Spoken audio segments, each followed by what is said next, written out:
I think we shall get going. My name is David Korani. I'm the director of the Eurasian Energy Futures Initiative here at the Council.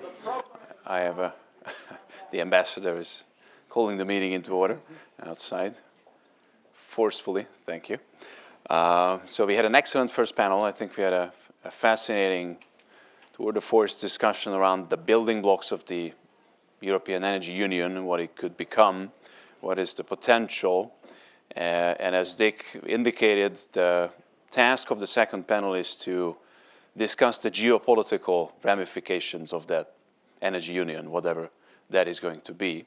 So this is our task. We have an excellent set of characters for this panel. I have to say that Ed Chow is a bit of an anomaly on this panel because he's the only one not officially affiliated to the Atlantic Council. Everybody else is a senior fellow. I'm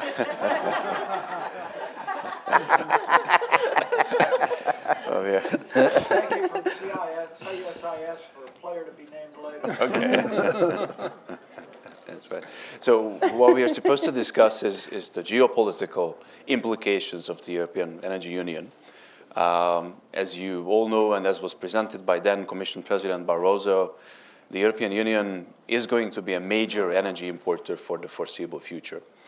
We already have, if you look at oil and gas, you have about 85% dependency ratio on imports when it comes to oil, and it's close to 65%, if I recall correctly, when it comes to gas.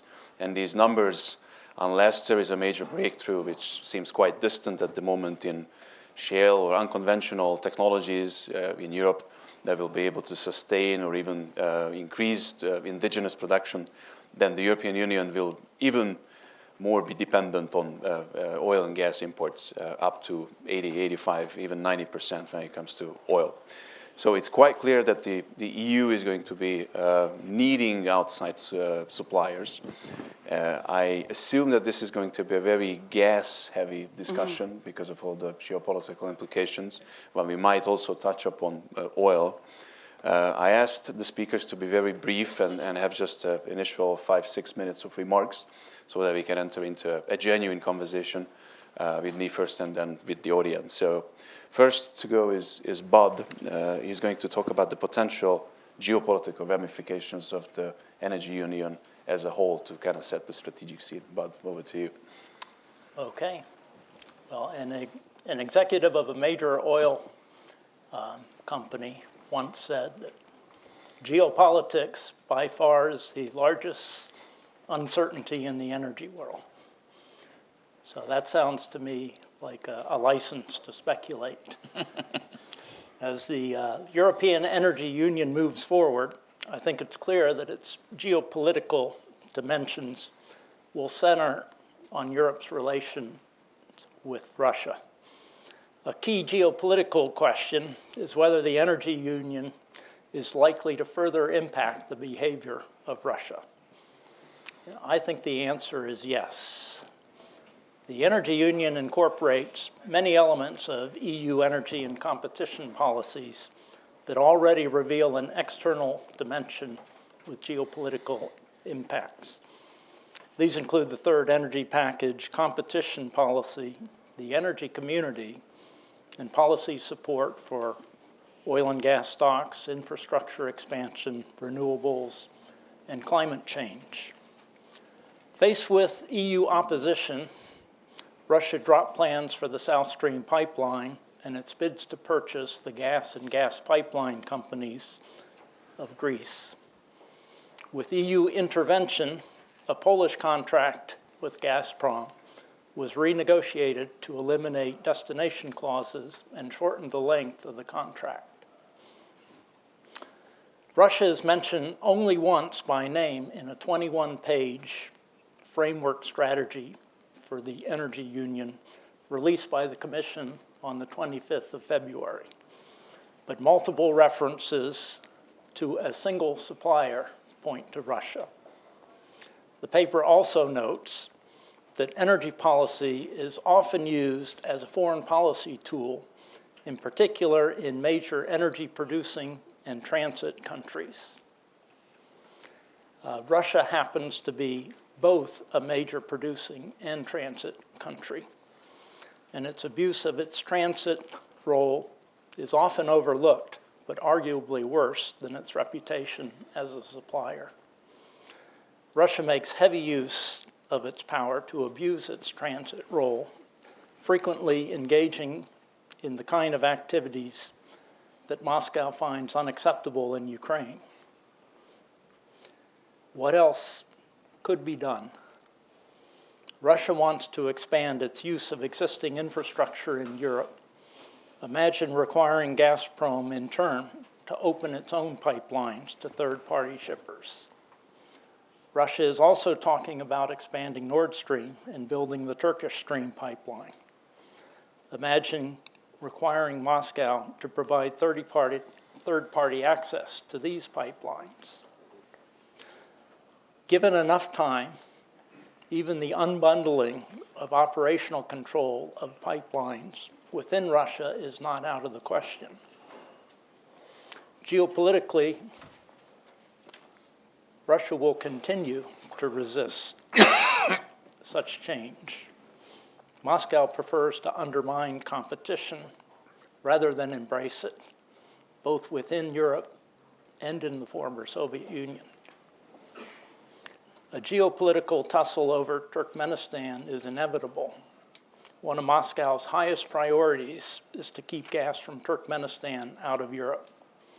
Turkmenistan has sufficient gas resources to swamp current Russian gas exports, which is why Putin no longer allows Turkmen gas to transit Russia and has threatened military action to block a Trans-Caspian gas pipeline. A UK auditing company, Gaffney Klein and Associates, has assessed that Turkmenistan's Galkanish field has the world's second largest probable gas resources, exceeded only by the North Dome South Pars field shared by Qatar and Iran. According to the auditing firm, the probable original gas volumes in Galkanish are twice those in the previously second-ranked field, which is Russia's Urengoy gas field. At Urengoy, production took less than 14 years to rise from zero to a peak of more than 300 BCM in 1986.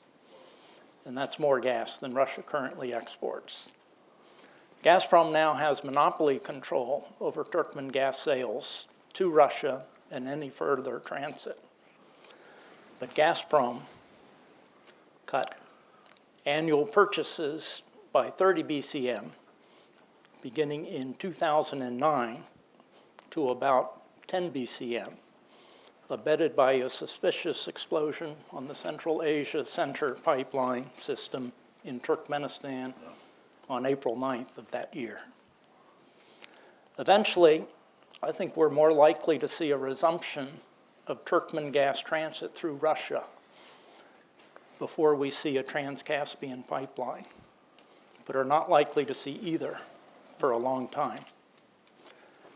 What are the preconditions for resumed gas flows through Russia? I think they include a departure of Vladimir Putin from power, which I'll be sorry to see. He's been so good for my career.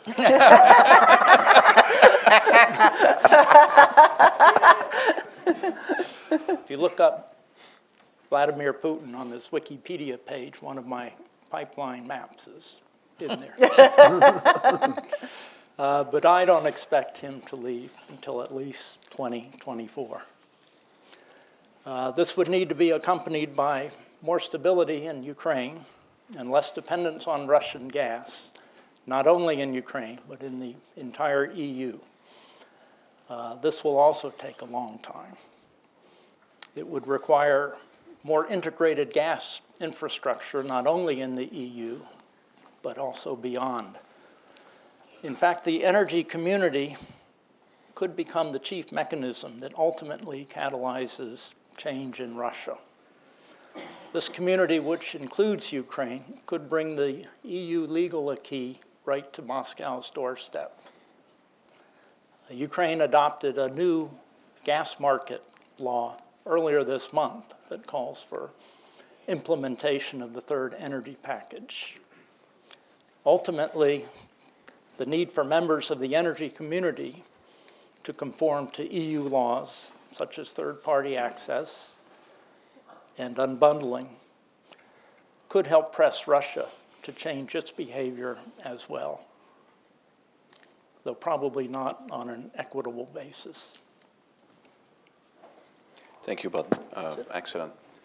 Our next speaker is John Roberts, who's a senior fellow with us, and he was the principal author of the energy chapter of our report that came out in Istanbul at the Energy and Economic Summit on the North-South corridor. Ambassador Morningstar already referenced it today, and I believe John will talk about that as well as diversification options for Europe and the Turk Stream. John. Well, first of all, my thanks to the Atlantic Council for inviting me to the meeting. Secondly, a very, very quick comment on Bud's excellent presentation, which is that you do currently have one extraordinarily well-connected Turkish company, once again looking at the prospect for exporting Turkmen gas to the West via Iran. And in the new weird triangular relationship between Iran, Russia, and the rest of the world, who knows what will come of that kind of conversation.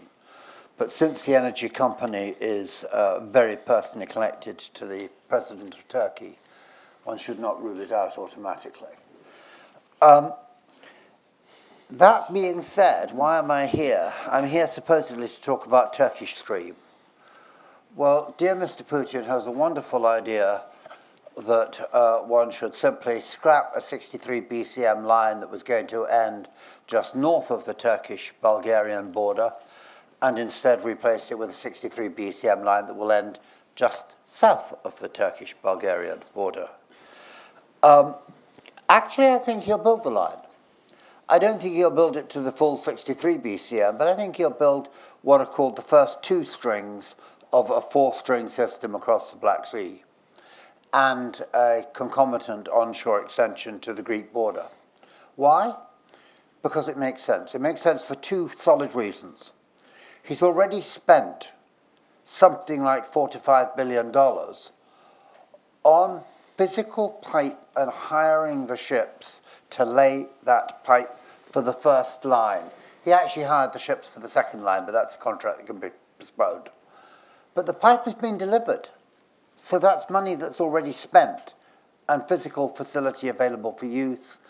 And the two pipeline ships, the last time I saw them, were still off the Bulgarian port of Burgas, doing nothing but waiting for an order to go out and lay pipe.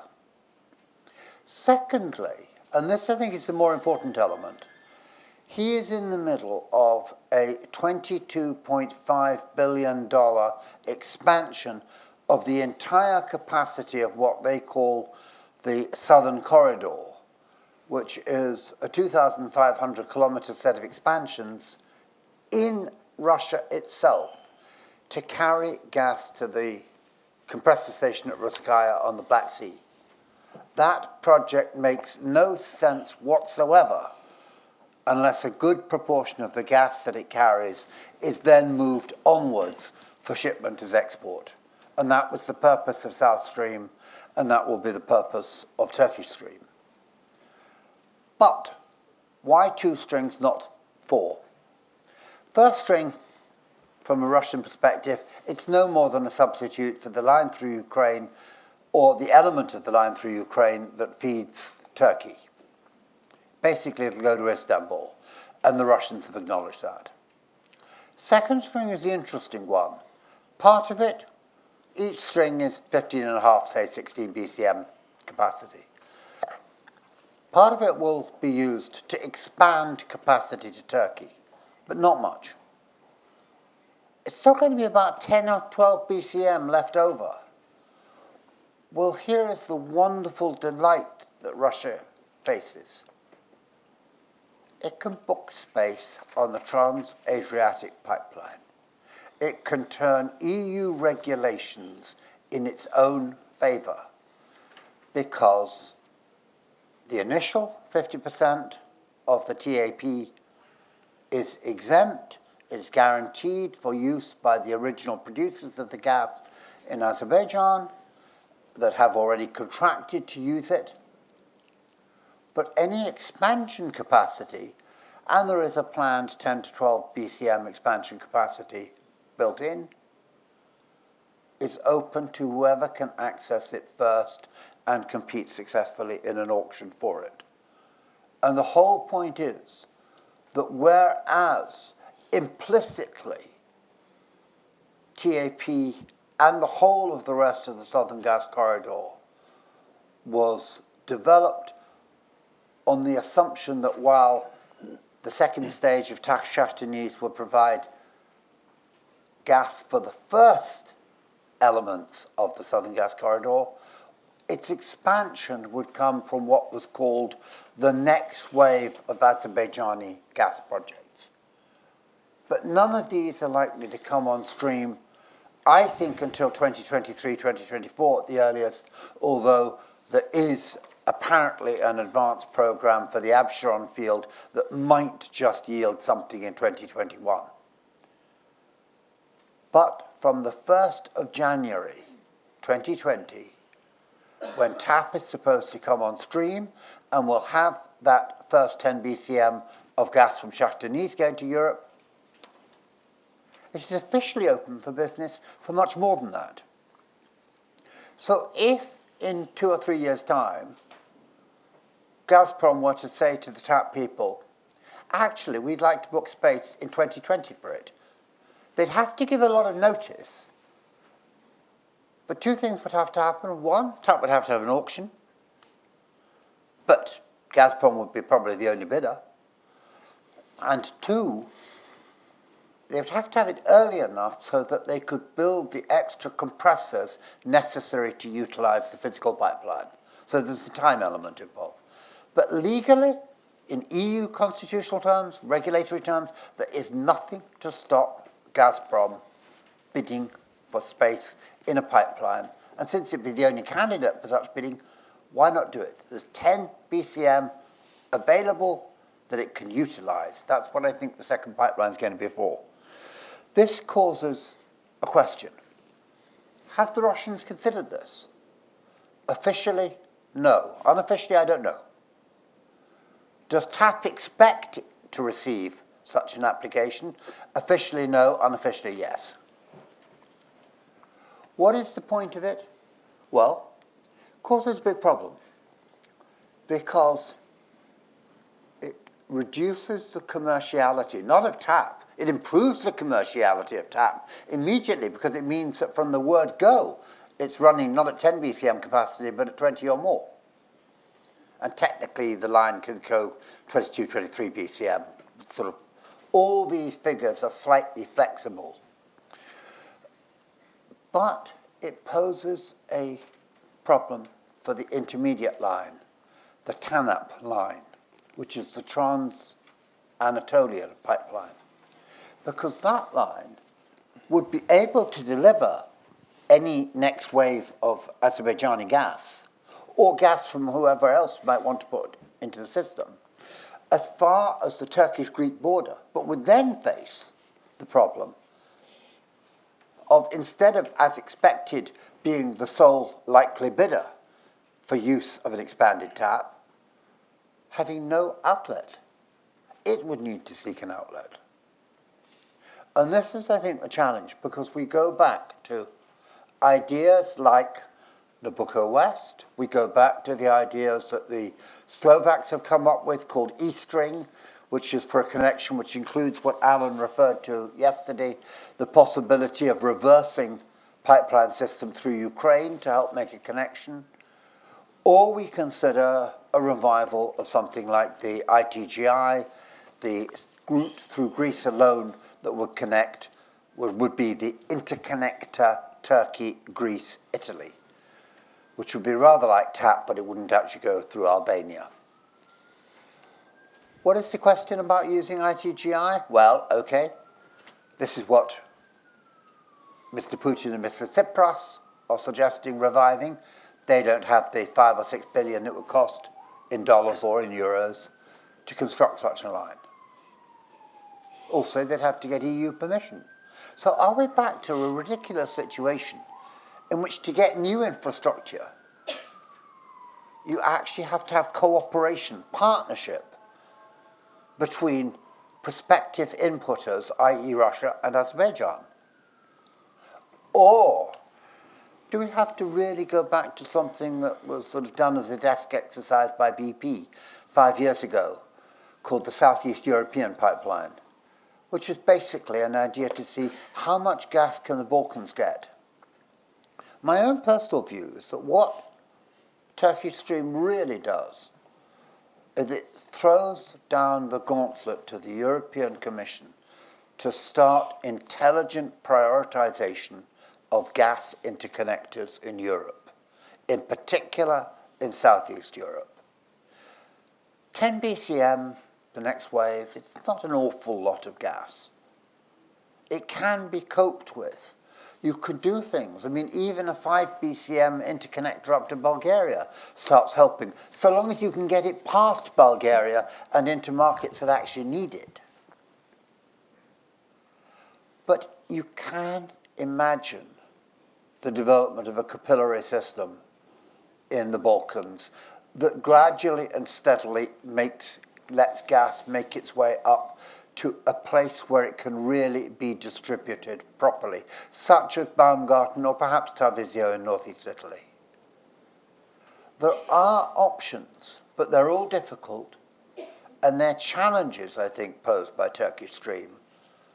I don't think Turkish Stream is a direct threat to the Southern Gas Corridor, which some people have said it is, because I think TANAP is a set of contracted projects. The Southern Gas Corridor is a set of projects that have already been contracted, on which more than $10 billion has already been committed. It's too late to pull back, and I don't think anybody would want to pull back. Indeed, last month, BP took its own 12% stake in TANAP. I think one can regard that as a loss leader. But loss leaders make economic sense in the long run. They're designed to improve the conditions elsewhere. I think it'll be a long, long time before TANAP makes a return for its investors in a direct sense. But indirectly, it makes enormous sense. It makes great sense to European energy security. And it's important from a Turkish perspective, because there are not one, but several Turkeys. There is the Turkey that you see epitomized by the Putin-Erdogan relationship and the sudden announcement of Turkish Stream. And there is the more practical Turkey, which one might say is epitomized by the energy minister, who is trying to balance the problems of intermittent supply with Russia, of wanting to have regular supplies from other sources, not just Azerbaijan, but also, more controversially, Iran, who is committed also to getting gas in from northern Iraq and oil. You have a balance of forces in Turkey still. It is not, in many ways, its government, a particularly nice, and it is indeed an increasingly autocratic society. But an autocracy doesn't function perfectly, and there are still, in terms of energy, very different drivers, and therefore very different approaches concerning Russian policy, even at the highest level. Thank you. Thank you, John. Fascinating. Ed, just to be clear, we always welcome you, CSIS or not. Over to you. I think you're going to talk about the wider context of EU-Russia energy relations and Ukraine in particular. Please. Yeah, I'd be absolutely happy to, and indeed anything more on Turkmenistan. John, I meant Ed actually. So. John can speak for me, or in 5 minutes. So I'm going to try to quickly hit on a couple of points, but also weave a couple of themes in the presentation. One was already mentioned in the earlier panel, and that is the importance of Europe to observe its own rules, both inside and outside of Europe, not only of non-European companies, but also European companies that have in the past been barriers to some of the market liberalization efforts on the part of the Commission. The second theme that I'd like to suggest to the audience is that in the energy industry where I come from, transportation is a cost center. It's not a profit center. And that's really important to remember. There are no free pipelines. There are a lot of stranded investments in pipelines, but none of them come cost-free. So diversification may be a wonderful objective both from a political, economic, and commercial standpoint, but it costs money and someone has to pay for it. So, it is, in my mind, very natural for Europe to trade in energy with Russia. After all, it's a neighboring large oil and gas producer. Europe's a nice big import market. Why shouldn't they trade? They don't have to like each other to trade on energy any more than Americans like Venezuelans, but we trade a lot in energy. It's really the terms of that trade that's important to focus on. And what are the barriers to market integration, interconnectors? If you actually had trading hubs, you don't even need to do reverse flows. You can do location swaps in the energy industry. So there are lots of things that would be possible if the terms of trade are right, but the terms of trade are not right. After all, we're talking about a country that has a export monopoly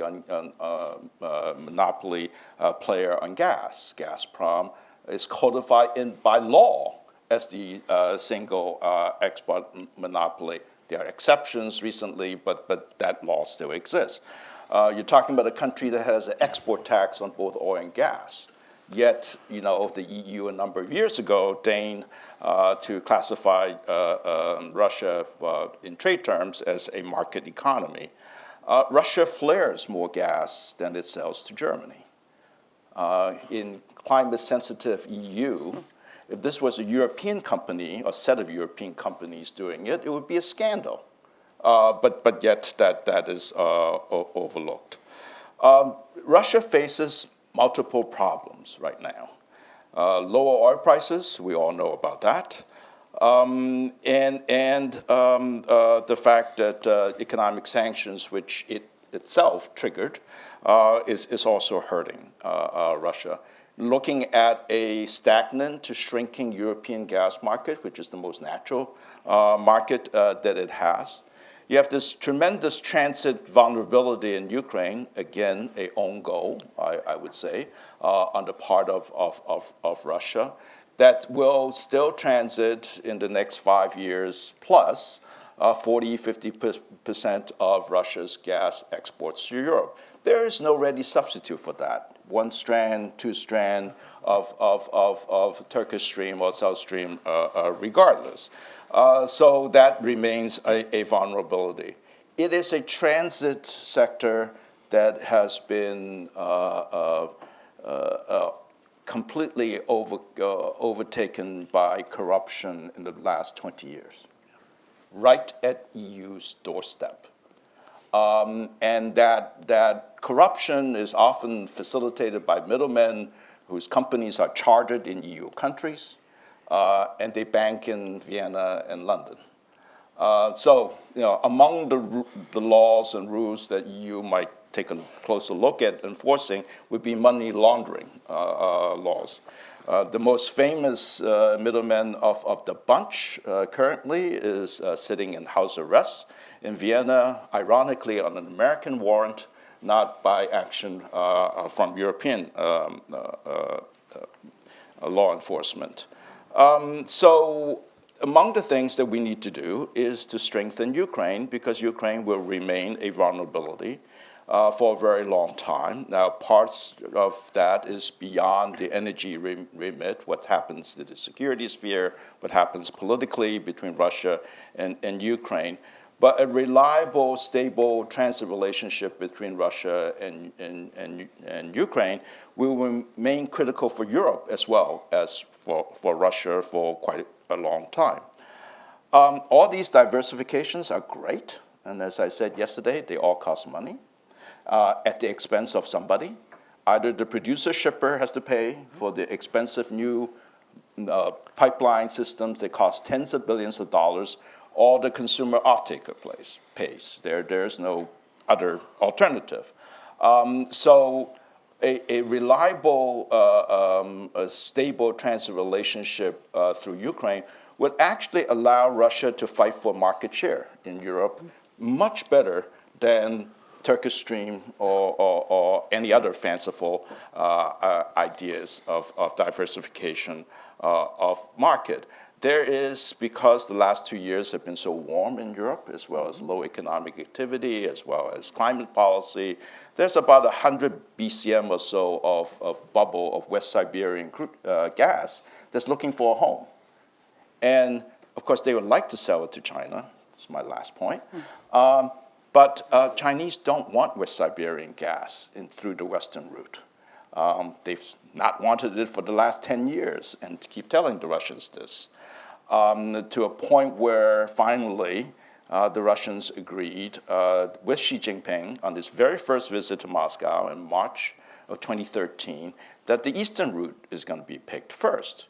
Well, now, just in the last month or so, the Russians are saying, maybe the Altai route is the one we want to do first, which suggests that the deals that were signed in Shanghai in May of last year and in Beijing in the MOU that was signed in in November in Beijing, maybe are not as solid as we thought that they were last year. No doubt on May 9th, there would be a big announcement of a new gas deal between Xi Jinping and Vladimir Putin when the president of China is sitting or will be on Red Square for Victory Day parade. But how seriously can we take it? We're talking about pipelines that would cost 25 billion or so. Expensive development, technically difficult development in eastern Siberia of the Kavitka and Chayanda fields. But it serves a domestic purpose for Russia as well. If you're going to do Power Siberia to connect East Siberia with the Russian Far East, having an export outlet to enhance the economics of that project is important. So ultimately, no, in beyond 2020, we may see a Russian gas pipeline to China, but it's not going to be the savior for Russia in terms of diversification of markets in the short to medium term, I don't think. And certainly affordability at a time where Gazprom and the Russian economy is short of money will remain a problem for quite a long time. So I actually think that Europe is in a rather nice position, given where the energy markets are right now, and given the position that Russia, partly by its own actions, finds itself in negotiating a proper long-term gas relationship with Russia. Thank you, Ed. That's great. I've been once told that there is a running joke inside Gazprom that at some point they're going to have to establish a separate library or archives for all the Russia-China agreements they have been concluding in the past 10 years or so. So it's indeed true. So our last speaker is Brenda.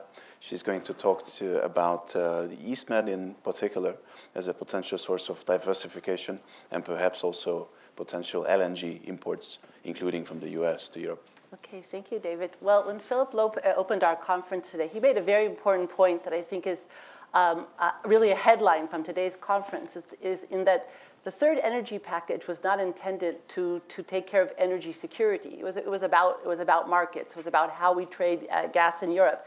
And therefore, it's not surprising that, lo and behold, we come to 2015, and there's this demand for an energy union strategy, for something new that addresses the issues of security. And while maybe there's consensus around the two panels that this has not yet address that issue. What we do see is there's an inherent tension between marketization and some of the principles of the third energy package and ensuring energy security, or at least if there isn't a tension, at least we've left this issue still open, that there isn't really an answer to the energy security issues. And I think that some of this tension, I'd like to make a couple points about this tension between markets and energy security, but at the same time how it affects the development of alternative or additional sources to gas into Europe, such as the Eastern Mediterranean. First thing we see, there's a huge difference between when we talk about Europe as a whole and Europe's periphery. And going back to the eternal question, size matters. And as much as the administration would like us to think that we're in a new era where geopolitics doesn't matter, geography really matters. So if you look at overall EU statistics, things look pretty good. If you look at how much is trading at hubs, right? But if you look at Europe's periphery and how gas is traded and what are the number of suppliers, it's a completely different situation. And so we need a strategy that can address those situations in the peripheries. Whether it's connected to actual EU countries or it's in its neighborhood. We see, for instance, how these different countries in Europe's periphery, how they've tried to cope with balancing between market forces and their energy security needs. So on one hand, you see one extreme like Poland, where they basically ignored the third energy package directives, kept their infrastructure in national hands with the dominance of a state company, and in this way was able to protect its energy infrastructure and actually get to a pretty high degree of energy security through actually keeping the energy infrastructure in state hands. The opposite case you see of Lithuania, where they privatized in the last decade, but understanding that privatization had put their energy infrastructure in the hands of Gazprom, recaptured their energy infrastructure through using the unbundling laws, directives from the third energy package. So in a sense, they used the third energy package to regain their energy security. But we must recognize that in a number of markets, even if you have perfect market conditions and all the rules are observed, because of their size, small markets, for instance, in Eastern and Europe, they probably won't attract additional suppliers. This might be a reality. And we also must take an additional reality, which Philip also pointed out in the first panel, that competition doesn't necessarily bring down gas prices and electricity prices, as we've seen in the UK as a very good example. So we even have, for instance, examples where countries like Poland, which have a single supplier of gas, have very good energy security through, again, good energy security policies. And what we see is that it's not only where the EU has put it, and the United States, I think, has put emphasis on diversification of suppliers.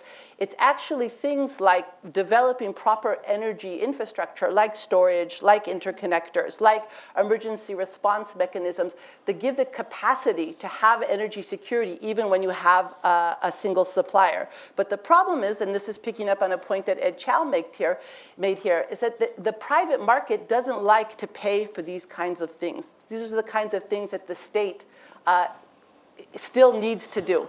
And therefore, what I would propose, and again, I'll bring this back into the Eastern Med, we need to think also of a third route, because there is the great power of where markets have done a lot to enhance energy security in well-saturated areas in Central Europe.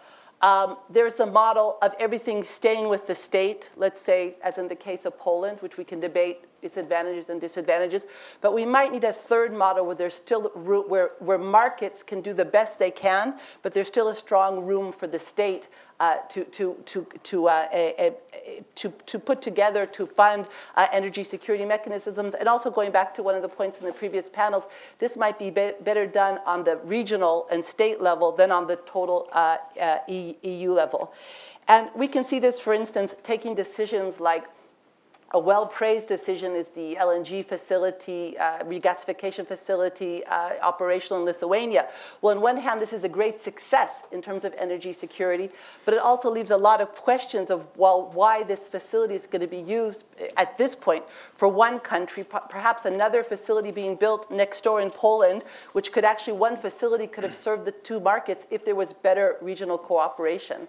As we move forward to a decision, for instance, like in Croatia, between an LNG facility versus a pipeline spur of gas, regional cooperation will enhance their options, their opportunities, will bring down costs. So again, I'd like to pick up on the previous note about the importance of regional cooperation in these projects.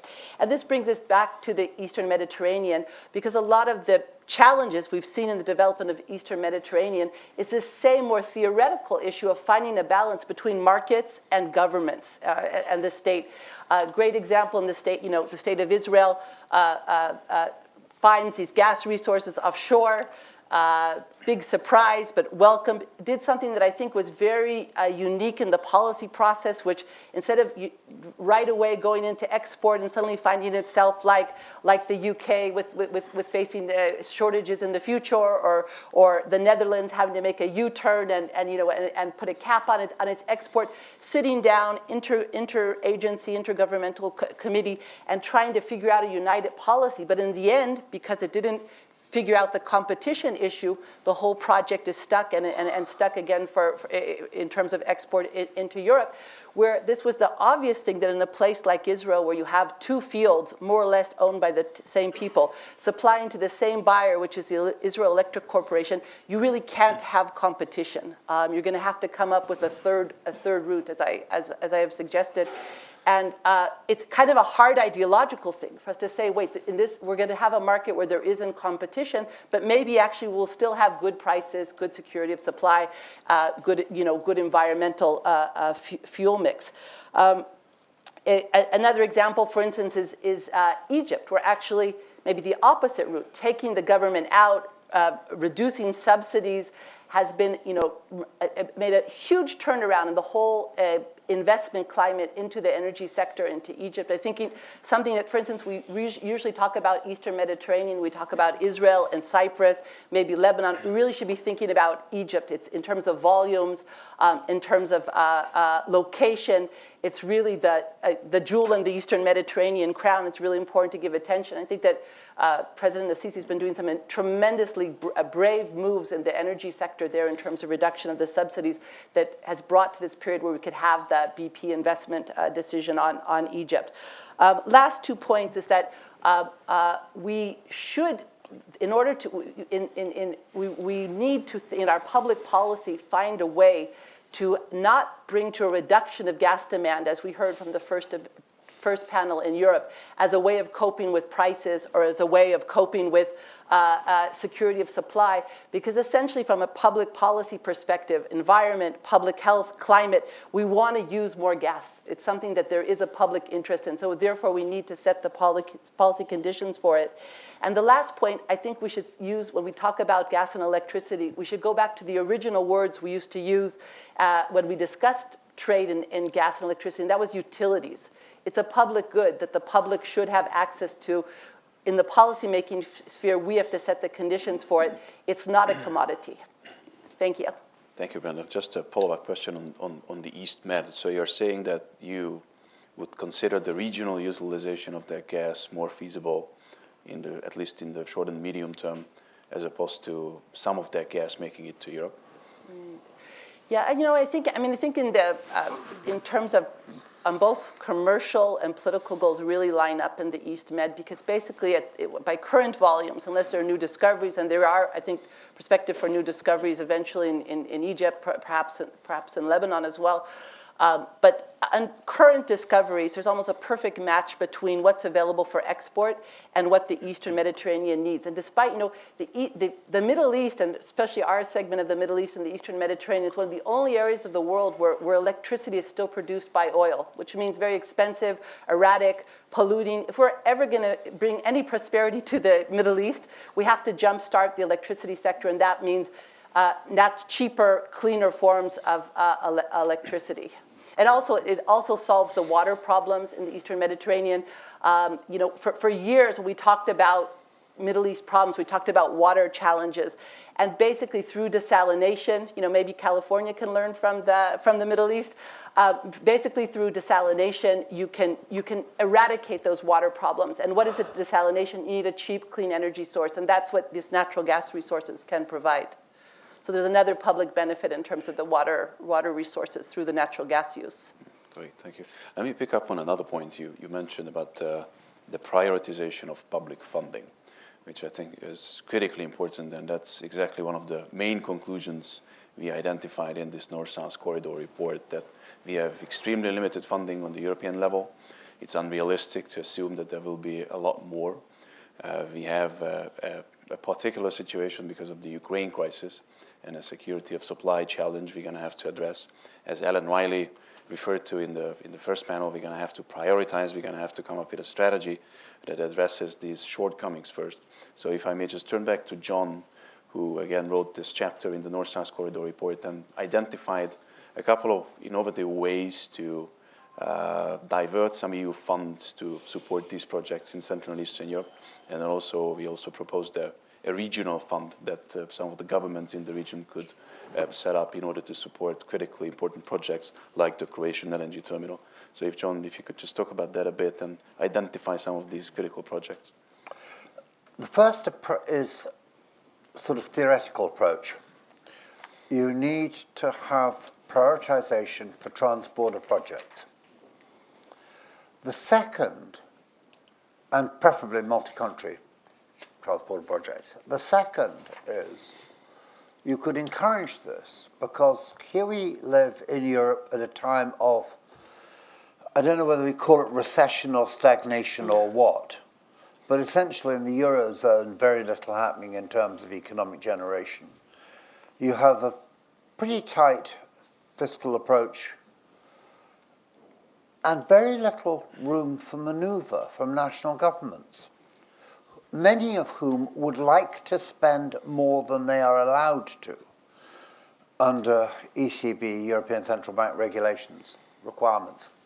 So why not say that cross-border projects that are deemed to be important in an energy security or an energy market development context should be exempt from restrictions? That's a very simple, straight point. So long as it's a multi-border, a multinational, a multi-country approach. Specifically, what needs to be done? In effect, a core system of connections need to be made.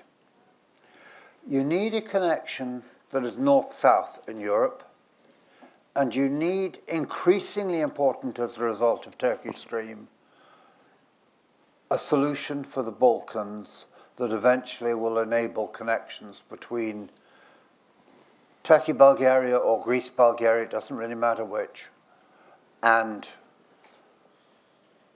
a major European hub, proper European hub. I would say Baumgarten, but I'm happy to consider alternatives. That can come about from a single pipeline. It can come about from a multiplicity of interconnectors using existing facilities, which was, in fact, the original concept of Nabucco way back 10 years ago. Whether you do this will depend on the regulatory environments of the countries concerned and who is going to come up with the money. This is the problem with really big projects, is that they cost really large amounts of money. And one of the things you get with the European projects of common interest is a set of projects which are small scale and look good and serve to answer a perceived local problem, and are quite possibly commercial or not terribly uncommercial at a level. But what are the volumes in gas terms that we're talking about? They're talking about sort of 1 or 2 or 3 or maybe 5 BCM in most cases. But if you want something that is strategic, that solves the energy security issue, you've got to make them bigger and interconnected. So who pays for what is potentially empty space, just simply to have the security dimension? And that's where I would have hoped the new European Commission Special Fund for Energy could come in to provide some of that extra funding that takes a line that may not initially be considered commercial, because it goes back to my absolute core point, and Brenda more or less made it for me, which is the delivery of public goods. What we need in Europe is a grid. Why would any company want to have a grid unless it controls it? Because if you've got a grid, you as a company putting gas into it are facing greater competition. National grids traditionally were built by the state. The state no longer has the money or the inclination or the will to do this. So instead of the state, we call it the European Commission, and we hope that it has got the will and the... But maybe it doesn't. So you try another approach, you try regulation. You try to regulate these systems into existence. So my guess is what we need is a combination of regulation and a combination of seed money, or a bit more than seed money, coming from the European Commission, European funding, European Bank for Reconstruction and Development, European Investment Bank, all the European resources, to get a core set of infrastructure. And I'll go back to the proposal that we made in the Atlantic Council, which was that one core element of this should be what we call the backbone pipeline, which is namely putting together the string of pipelines that would connect essentially the point on the Yamal pipeline where gas would come down from the new LNG terminal in Poland with the point on the southern end of the Brotherhood pipeline where gas could come up from an LNG terminal on Kirk Island. If you can do at Omisalj, if you can connect those 2 points, and you can choose what route you think is the most optimal, but if you can plug it in on the one side to German input from the Opal pipelines and systems to Baumgarten, and on the other with availability of distribution eastwards to Slovakia, to Hungary, and to Ukraine, you've gone a long way. Do that, do a capillary system in the Balkans, and I won't say you've solved the European energy security, gas security supply issue, but you've gone a long way to doing that. Ed? I agree with everything John just said, but I just want to inject a dose of on-the-ground reality to some of these projects. Some of these interconnector projects have been proposed forever. I mean, the Greek-Bulgarian interconnector was at least to the first Borisov government, if not earlier. Yeah. There was money available that the EU had provided. They were not utilized. The Romania-Hungary connection took forever to put together. The Bulgarians and the Romanians like to tell me there's only one bridge connecting the 2 countries, and they've been talking about a second bridge for the last 20 years. And the reason is not just a question of money. It's also a question of incumbents in the system who don't want these projects to happen. And they have names. They're named Transgas, they're named Bulgar Transgas, who like to do business the traditional way with a traditional business partner. I mean, that's part of the reality of putting these, I mean, it's not just policymakers in Brussels, connecting dots on a map. The Serbian energy industry is more or less owned by Russian companies. That's a reality. So if you're going to connect the Balkans, how do you do that? How do you do that in the EU accession funds that was underutilized by both Romania and Bulgaria could have gone a long way in connecting the Balkans. Why did, latching on to Brenda's point, why did Poland and Lithuania build separate LNG terminals without talking to each other? Why is Estonia and Latvia even thinking about a third new LNG terminal when Western European LNG terminals are operating at 25–30% utilization rates? There's a lot of surplus capacity around. So, the policy have to face the barriers that are in each of these countries, and not just because Russia Russians are bad or anything like that, that have been consistent barriers in terms of market integration in Europe. And if you address that, then policy can make the investment conditions available to attract private investment.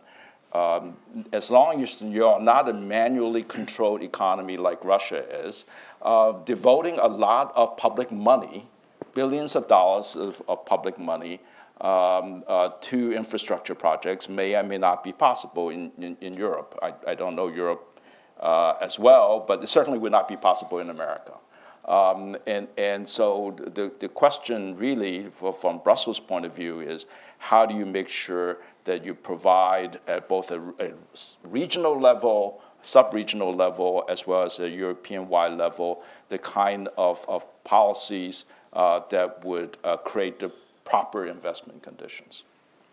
Thank you, Ed. I would add to that list of the incumbents now wanting to open up the markets, Croatia, which is another prime example, Yes. and a critical issue with regard to the North-South corridor and the LNG terminal there.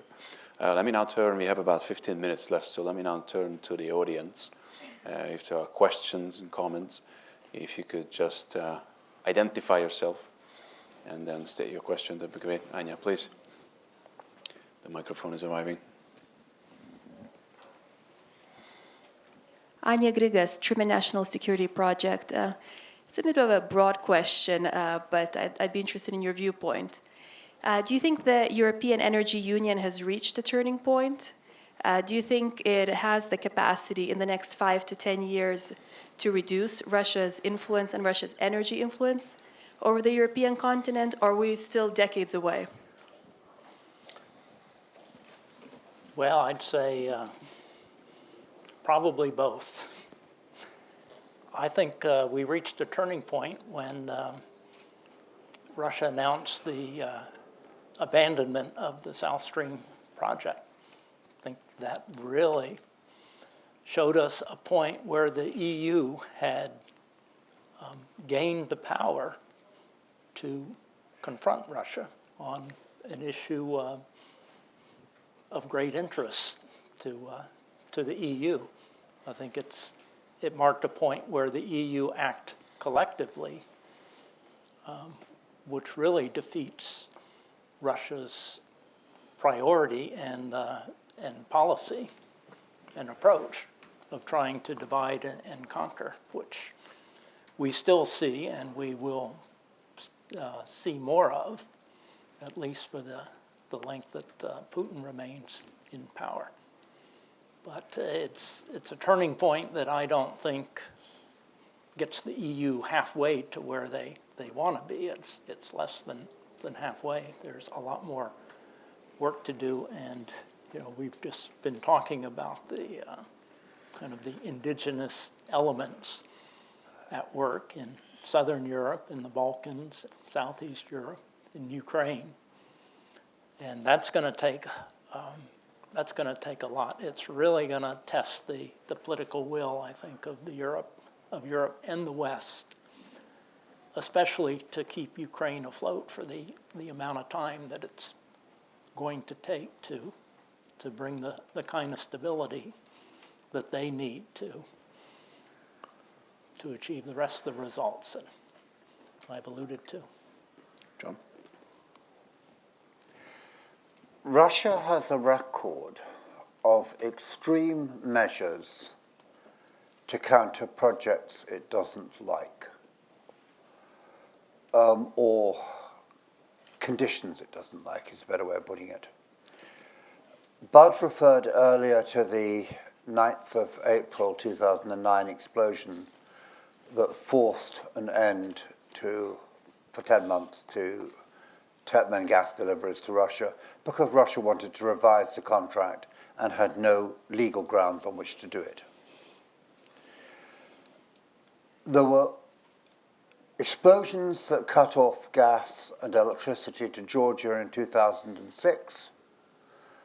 There was an explosion in Moldova in 2009 that forced a renegotiation.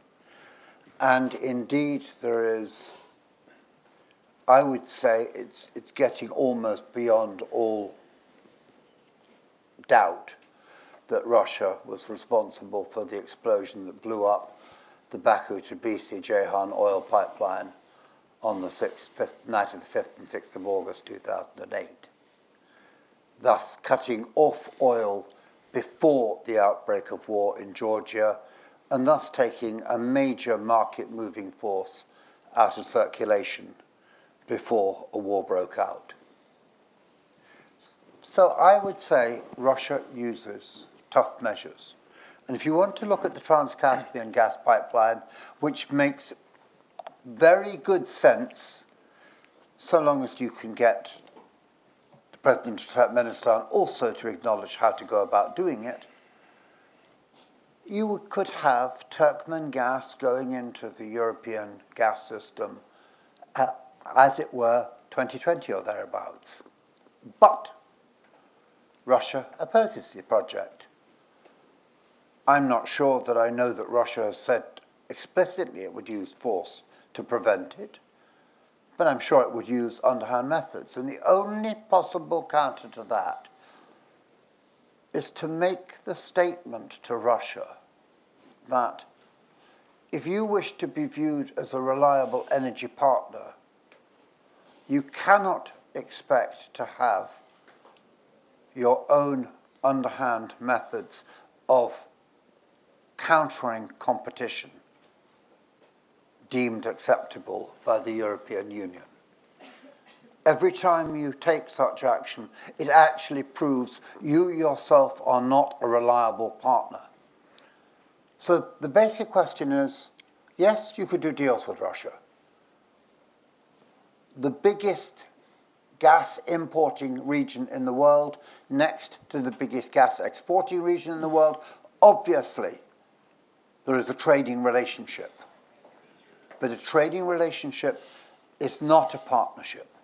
It should be a partnership, but to have a partnership, you need to share a basic set of common understandings as to how your relationship works.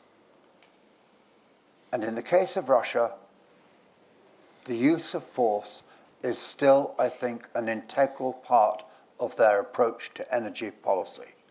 And that makes it extremely difficult to move from trade to partnership. Thank you, John. Philip first and then Temuri. It's coming.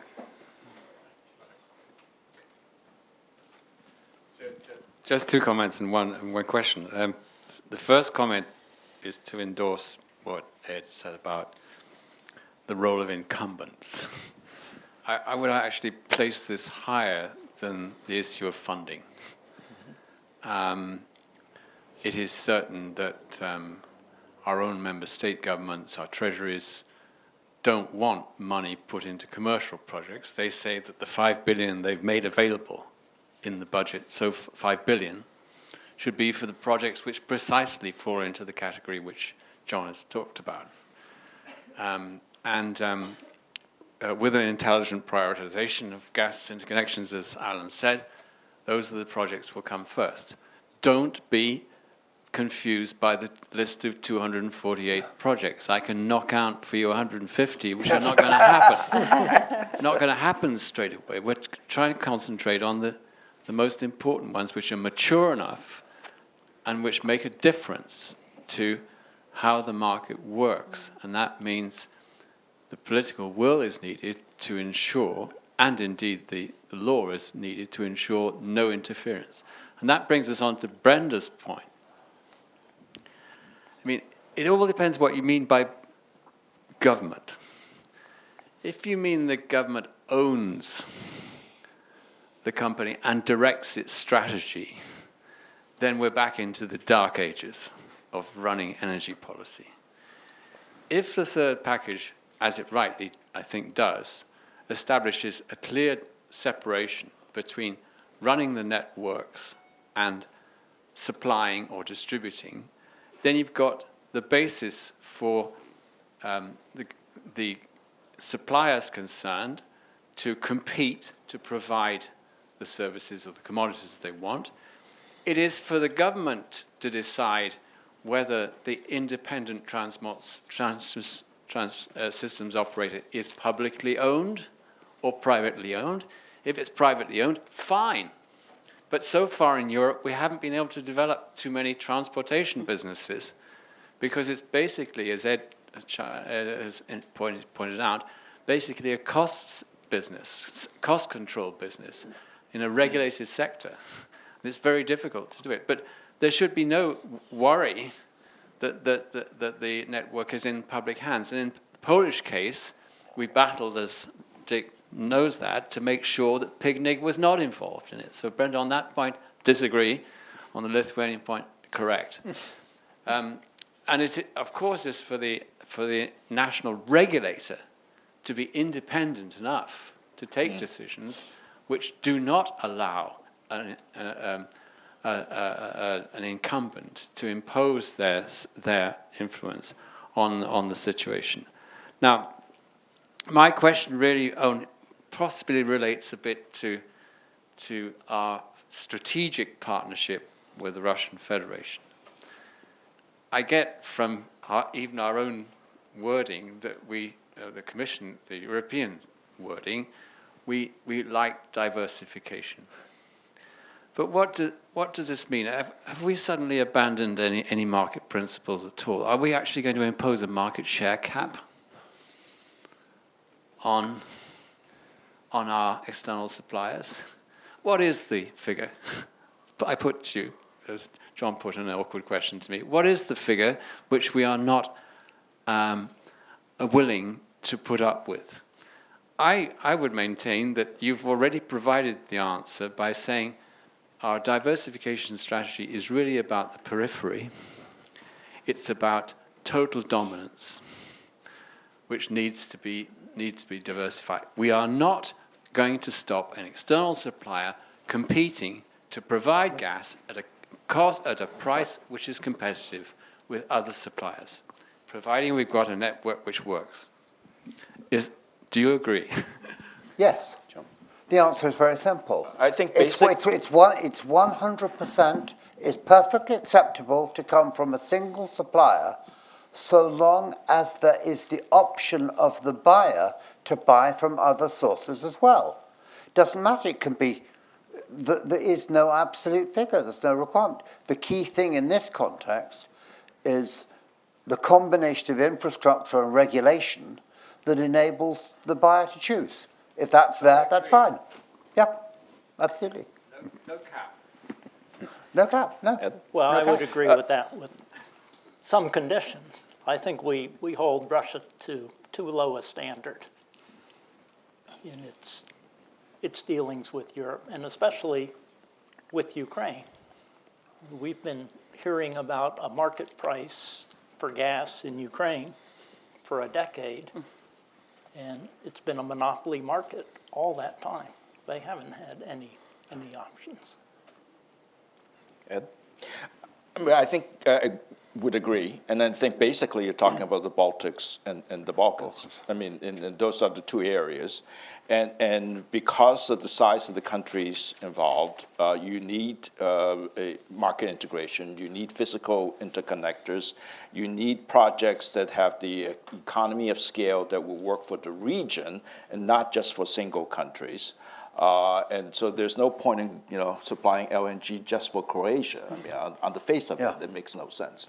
And maybe you're left with Slovakia as if you were able to connect Hungary to Romania and so on. But Slovakia is already in pretty good shape because it's next door to the Czech Republic that has already diversified.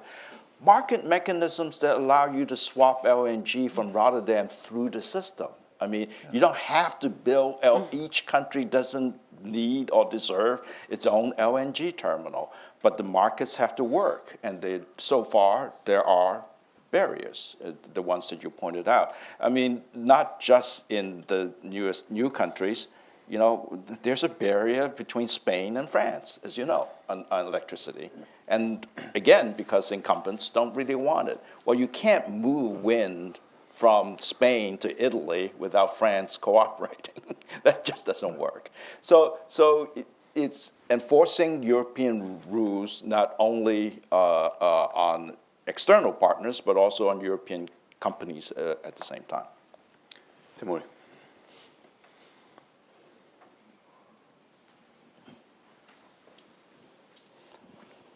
When we are talking about regional cooperation, we have to remember that when one country is fighting for LNG terminal, it's not about energy security that much, but it's also about jobs. The terminal means jobs, so it's not about me being kind of nice to my neighbor. It's just it creates a job. It's value destroying, though, and which ultimately hurts the economy, doesn't help the economy. It will hurt the economy if the competition should be based on which country will offer the better deal or better conditions. So if you want jobs, you have to kind of probably build roads or something, give something to the companies that will be doing that, based on the business models and the market economy. And it's for small countries, these are big job creating mechanisms, especially when you are getting rid of agricultural business model to something else. So it's just, I'm not trying to justify, I'm just telling what is under the consideration. My question is, tomorrow, European Commission going to discuss Gazprom. What may we expect from that? Mr. Ambassador, you should have been at CSIS yesterday afternoon. But Alan can respond to that. Yeah. I actually, when I walked in with Dick at the beginning of this, I said, someone is going to ask about the Gazprom case. It's kind of inevitable. We will see what happens. If the Commission sends a statement of objections tomorrow to Gazprom, it does not mean automatically that a full prosecution will result. There'll be a prohibition decision, fines, remedies, and everything else. Because even though a statement of objections has been sent, it's still possible for Gazprom to come back and offer commitments. And that's so it's not necessarily the case that this all ends up in a huge legal battle. The other thing about it is that you can argue that there are very powerful reasons, and we've kind of been discussing this, that if you actually look at the European market today in comparison to even 5 years ago, it's radically changed. As Philip was saying, more than 50% of the market is now hub-based pricing. And essentially, Gazprom's traditional business model, where there was Gazprom, which put a long-term supply contract together with all its oppressive clauses, and he had, at the other end, a nice, dominant, incumbent, vertically integrated monopoly with whom they could work. That business model no longer works, no longer exists. And so a lot of the issues on which Gazprom are being challenged, and practices it's being challenged on, are increasingly difficult to actually operate in the European market. And of course, in addition to which, the indexation of gas prices to oil, which is one of the issues the Commission is looking at. Again, how valuable is that to Gazprom when the oil prices have plummeted and may well be lower for some time? So all of this brings you to a situation that Gazprom should seriously consider whether or not it's worth fighting this case. In addition to which, if it were to go to a prosecution and you get a full prohibition decision, you get the prohibition decision, so you've got all the reputational damage of that. You've got the possibility of remedies, perhaps a monitoring trustee over Gazprom's remaining networks and operations in Europe, the prospect of civil damages claims across the whole of the continent against Gazprom, plus the cascade effect on Western European contracts where there be price review challenges, and then probably even the Chinese arguing, well, if the Europeans can get loyal prices and don't have to rely on the oil price link, we want the same deal. So the net effect is, if I was the lawyers to Gazprom, which I think are clear, is I would be recommending in no uncertain terms that they should seek to settle the case. Now the question is, given Russian radicalization over Ukraine, although it makes commercial sense to settle the case, will they? And that issue I cannot possibly answer. We have time for one last question over here. Thank you.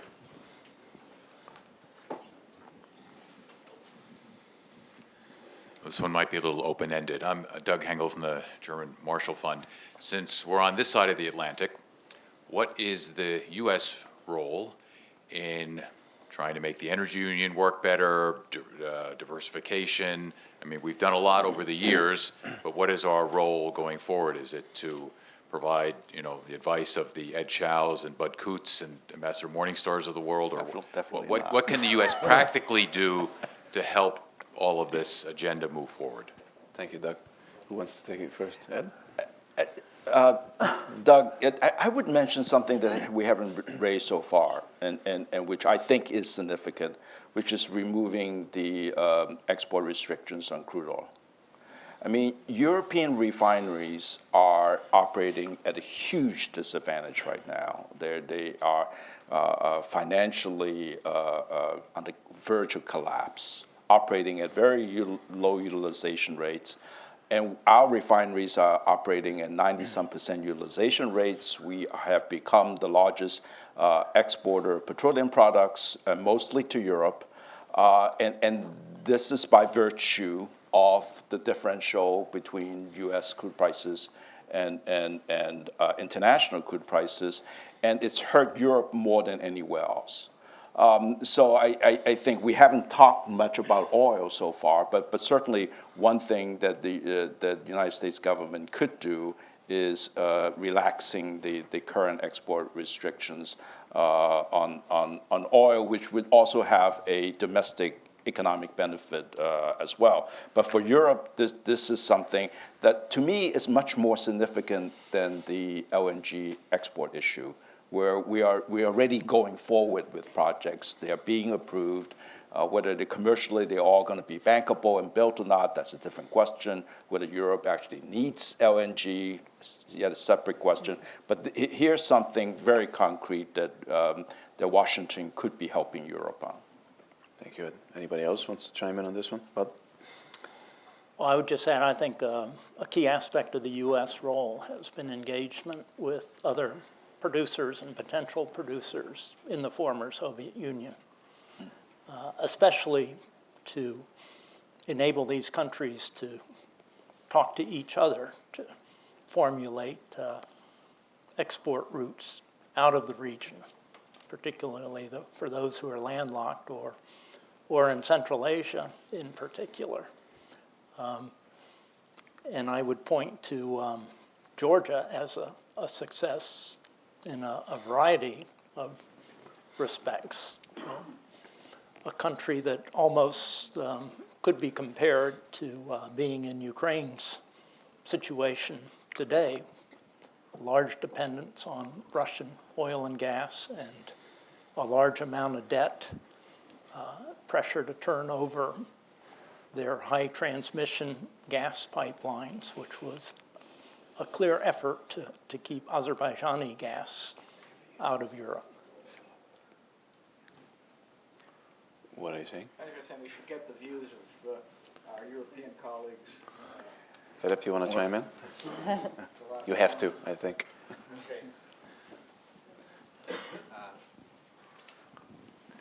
Well, first of all, let's look at it realistically. The development of Europe and the European Union has not only been about economic issues or economic integration.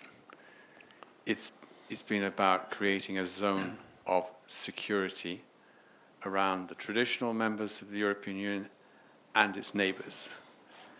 And therefore the future, as Ambassador Morningstar said earlier, we need a strong Europe, we need a strong US, but we also need strong, dependable relationships with our neighboring countries. To say that that's true in North Africa is certainly an exaggeration for the moment. To say that it's possible with the countries on the eastern side of the European Union is, I think, realistic.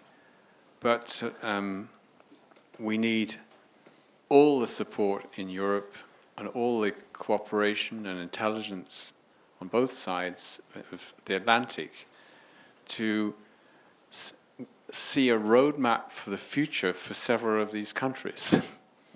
Moldova, Ukraine, the Balkans, etc. All of these countries have experienced and US support, interest, commercial engagement. The US is interested in stability in these regions as much as we are. The energy side of it is I would say, possibly in the short term, less of an issue for a positive outcome immediately. In the long term, it will come. But if, for example, in the Ukraine and elsewhere, the establishment of dependable system of rule of law, which, by the way, will be equally of interest to our Russian partners, frankly, because 3 years or 4 years ago, we were discussing a tripartite modernization of Ukrainian gas infrastructure with the Russians as well, which failed to happen for one reason and one reason only. We are faced with a number of countries who have not this stable tradition of values plus law which can be depended on by people who are wanting to invest.